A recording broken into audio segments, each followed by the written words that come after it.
Isizwe samaHlubi sibhiyozela 50 eminyaka yolawulo lwekumkani yawo, ukumkani ilanga libalele wesibini kwiphondo laKwaZulu-Natal.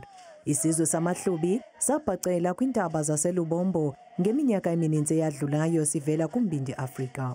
Namhlanje sizohaya lisulanga libalele wesibili eqede iminyaka engama50 years jubilee ehlele esihlalweni lokho abekwa 1974 simbongela uBhungane umthimkhulu omkhulu ukuthi uNkulunkulu amgcine kuze kube manje.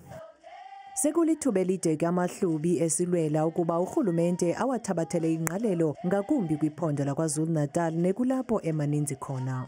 Ubukhosi bakithi ingonyama yakithi njengoba eqeda iminyaka engama50 isesihlalweni kungayinto enkulu futhi nengaba injabulo ngisho nakuyona ukuthi igcine ikuzwa ukuzibona nokuzizwa irecognizewe.